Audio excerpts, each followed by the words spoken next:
My heart was pounding out of my chest. Over 6,000 pounds of muscle and sharp horns were running towards me. Fellow Toastmasters, DTM, most welcome guests. Just 1 week earlier, I was safely sitting in my air-conditioned office answering emails.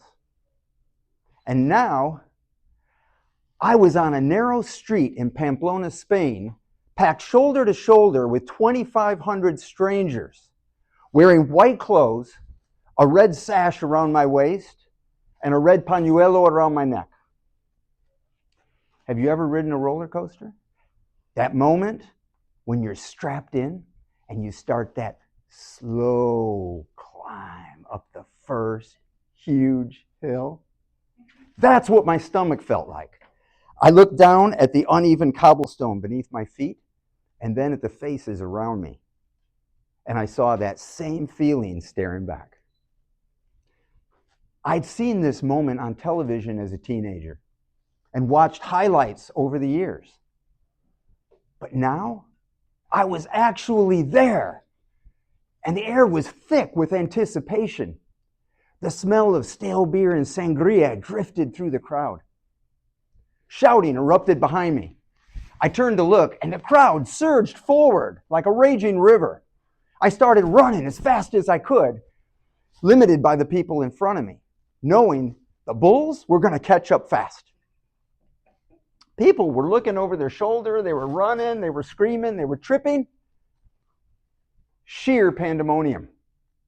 And one thought cut through everything else. How did I get here? Pamplona feels like the beginning of the story, but it isn't. That moment on the street in front of those charging beasts began years earlier with a decision so small, it almost didn't happen at all. I'd always been curious about obstacle races, mud runs, those kinds of events that appear equal parts ridiculous and terrifying.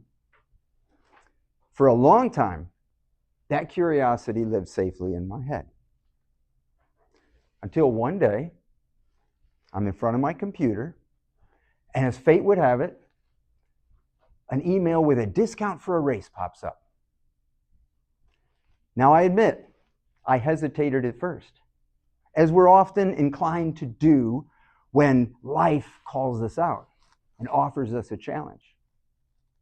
But I quickly got out of my own way, clicked on it, and registered.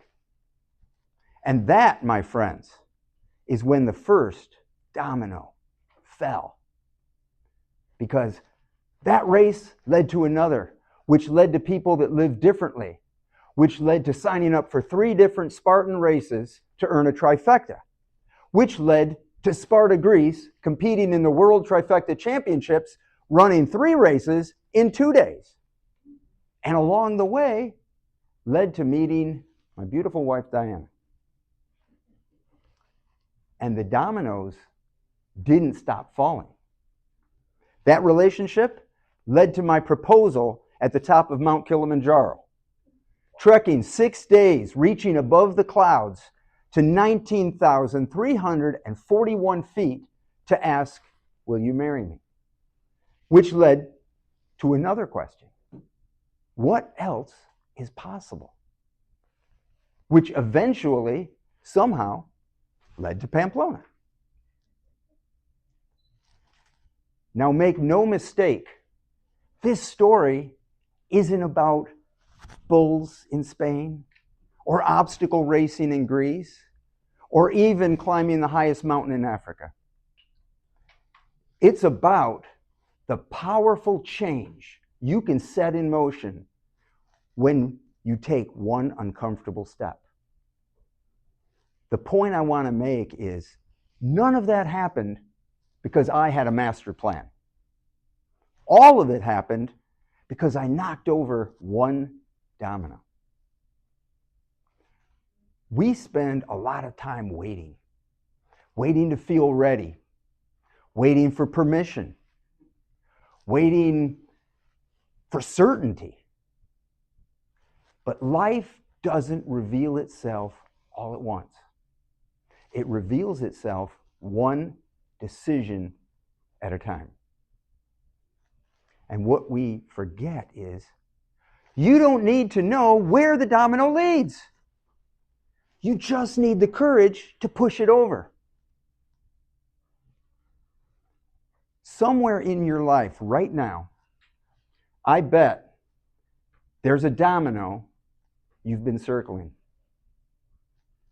Not because you can't do it, but because it's inconvenient, or it's uncomfortable, or it's scary, or it's not the right time.